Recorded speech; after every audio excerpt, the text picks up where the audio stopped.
What's up, everybody? Welcome back to the Hangout, where we help others move in excellence. And I'm going to talk a little bit about Operation Quiet Storm, the indictment of the NF in the state, the Nuestra Familia state faction leadership, right, in terms of supposedly the generals and the inner council and whatnot, that dropped, I think, in 2021. There was other parts to the indictment in terms of like neighborhood stuff in San Jose and regiments, but I just want to talk about these characters for a minute. And I know there's some who say there's no such thing as a state faction and a Fed faction. It's just one familia. But anybody that's been watching knows that that's been BS for years. Where it ends up, who knows?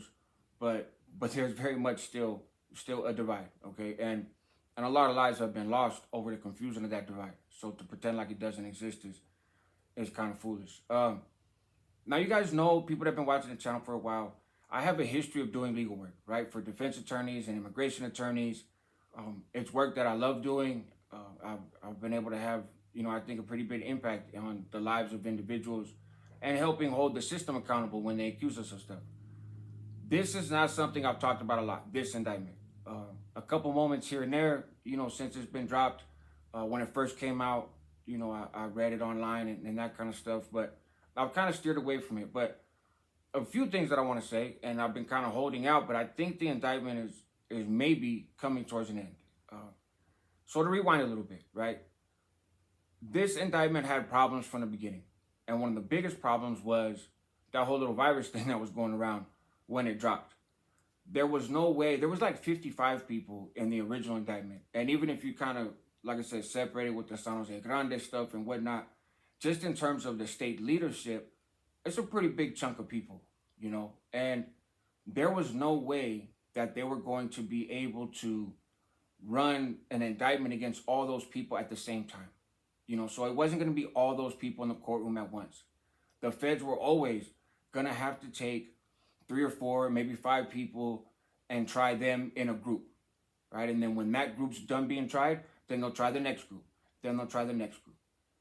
Well, that's problematic, right? That presents a real issue for the government because it's pretty common knowledge. There's some high profile rats that the government has, right? There's NF members who have a lot of information that have flipped. They flipped a long time ago, and they've kind of been waiting in the cuts to be used against those that are indicted.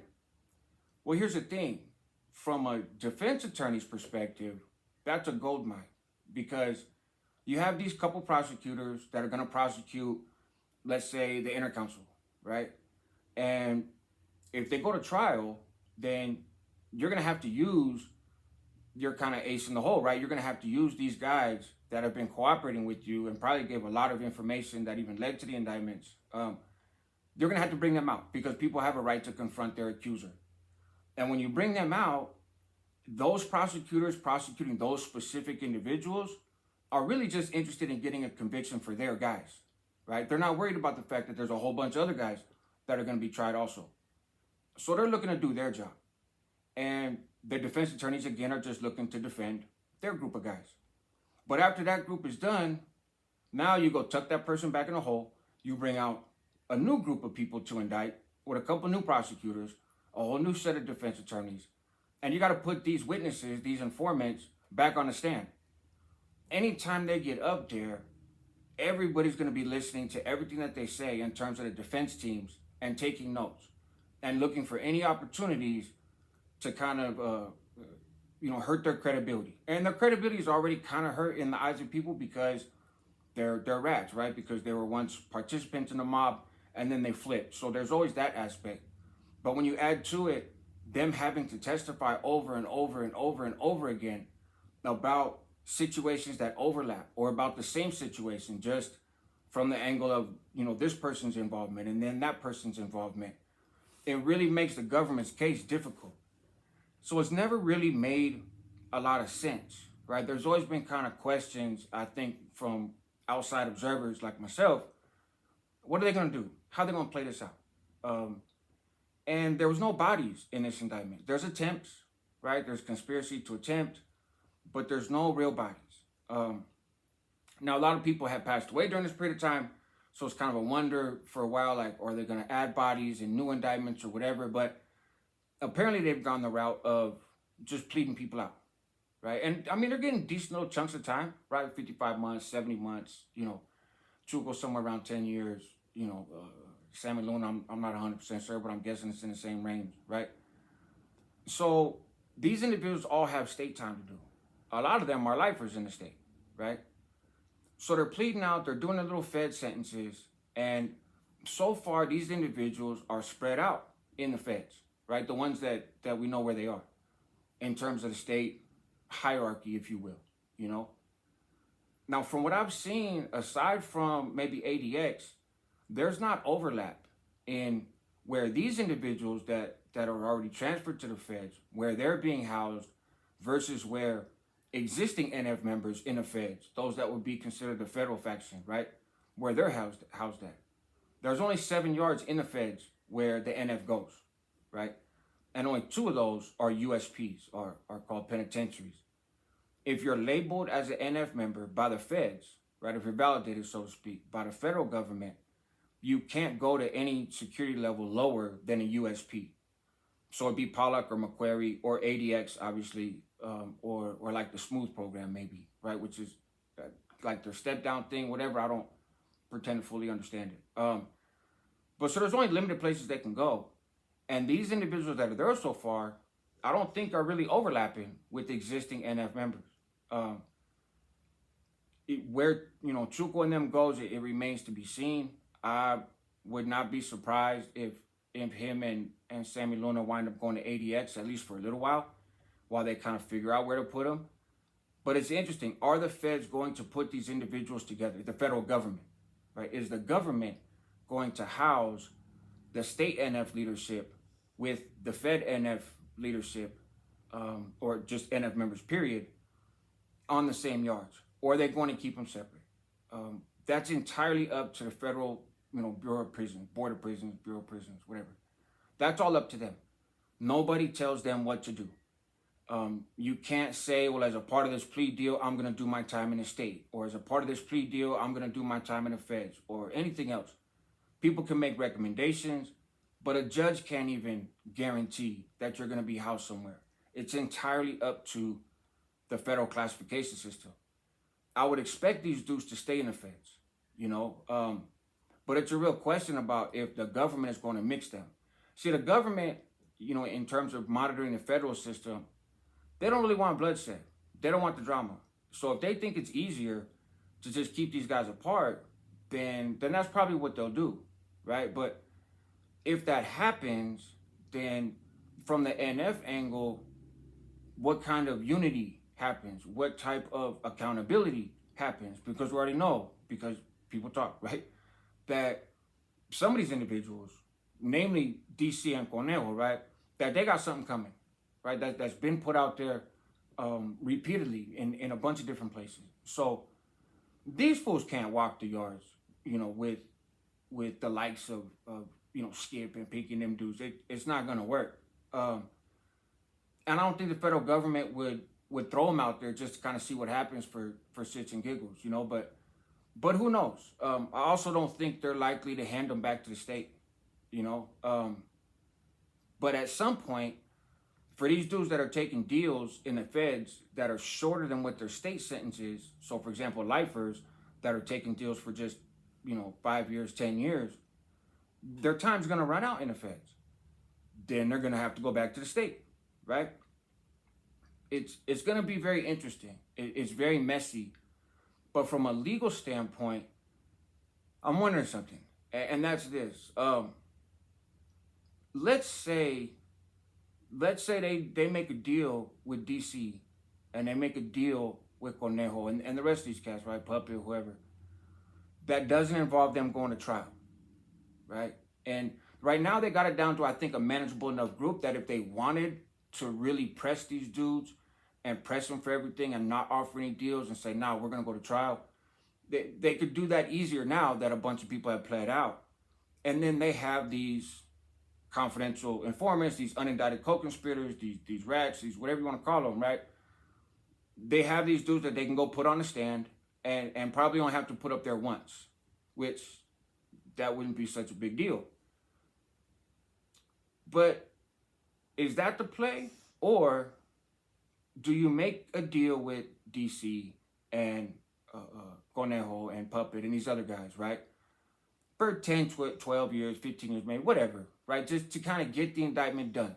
Just to put a bow on it and say, hey, we won. And then you have these informants, these people prepared to testify that have a wealth of information about the NF, have a wealth of information about things that are not included in these indictments, I'm sure, right? There's been leverage there. There's been conversations, right? So then the federal government sitting on these kind of ace in the holes, right? What do you do with them then? I think that's when you see another indictment. And that indictment includes some of the people in the federal leadership and some of the people in the state and leadership. Because there's nothing that says just because you took a deal in this indictment, you can't turn around and get indicted the next day right away for a bunch of other stuff that's not included in the indictment you just pled out on, right? So for those that have kind of been watching, we know that that stuff's there. We know that there's meat on that bone, so to speak. The FBI said when they announced this indictment in September 2021, they said that their goal was to disrupt the communications within this organization, right? They've done that. They've really done that. They've taken the state leadership, pulled them out of the state, put them in the feds. Now they're sprinkling throughout the federal system, not necessarily right there with, other NF members that are already in the federal system. So they've left a bit of a void in the state. This whole argument of like, well, leadership for the state has to be in the state that got some of these clowns to become generals to begin with is not out of the picture because they're going to the feds, right? And they're going to have to pay the piper over there. So there still has to be some type of leadership in the state, which is going to be other people. And we have some ideas who those people might be, might not be, that's not really the point. But they've successfully screwed up communication, and they've successfully disrupted NF operations. They haven't annihilated them, but they've disrupted them. Probably the biggest disruption in NF operations is just how the NF in the state itself is behaving. I think they're doing most of the work of the government just by virtue of their greed and insanity. But nonetheless, they've succeeded in that. I can see the feds turning around and saying, man, we got Matt sitting over here. We got this Doug dude sitting over here. We ain't even used them. So, hey, watch this. Like, we're not going to let that go without, without getting some kind of benefit from it. And then snatching up the Skips of the world and re-indicting the Chucos and Conejos and DCs of the world and putting them all together in one. Because it would have, folks would believe that some of these people that we know they have sitting in their pocket have information not just against individuals in the states, right? I mean, look why some of these folks were hit and the different stuff they were doing. So we know that they're a bridge between the two. I think maybe the government's just doing that. I think maybe they're just saying, hey, you know what? Let this ride. We met our goal. Our goal was to disrupt. We disrupted. Things are in disarray. Let's sprinkle these guys throughout the feds. Let's kind of see what shakes out here. See who gets whacked. See who cries and flips. See who does whatever. See who kind of pops up in a state. Let's see what this arrangement out here is looking like. And kind of sit on our heels for a little. And then turn around and hit everybody with another indictment. And this time make it bigger. And make it more impactful in terms of the leadership from the Fed and the state. And then we'll take our little star players that we have, polished up in the corner and put them on the stand. I don't know. It's just a thought. I don't have any kind of, inside scoop or whatever. It's just a case that I've been watching for quite a while and trying to sort of figure out from a defense perspective, like, what's the angle here, man? What's the play? And I think that's the play. I wouldn't be surprised if it is. Or they just, for whatever reason, they have DC, Conejo, Puppet in them, and they're like, all right, these are the ones we're going to make the real example of in this indictment. And the rest of them, we just kind of let go. Again, with some stretches of time, but stretches of time that don't even add up to the state time they have. And then what happens when all those individuals that have state time to do when their Fed time is up, when they go back? That's a whole nother story. Remains to be seen. Just interesting. Like I said, I've stayed quiet about this case for the better part of of the time that it's been out and about. But just some observations now that some information is coming out, and people are taking deals, and people are going to do their time. You know, something to watch. Something to watch. But anyways, it's the cue here, the positive message, if you're looking for one. When you're caught up in this stuff, you're going to wind up in the feds, right? You're going to wind up indicted if you survive long enough to be indicted. That's what's going to happen. And then you got to worry about surviving after the indictment. But they're going to wind up in the feds. And it's always going to be a mess. And it's always going to be a competition. And there's no retirement plan. There's no winning. If you want to play the game, if you want to rock with the big homies, if you want to be on their good side, then this is what you have waiting for you. And for me, it's not worth it, right? Of course. I hope you agree. So anyways, help others move with excellence, man. That's what homies do. Help yourself at the same time because you're worth it. Help your community because they need you. And we'll see what happens. Stay tuned.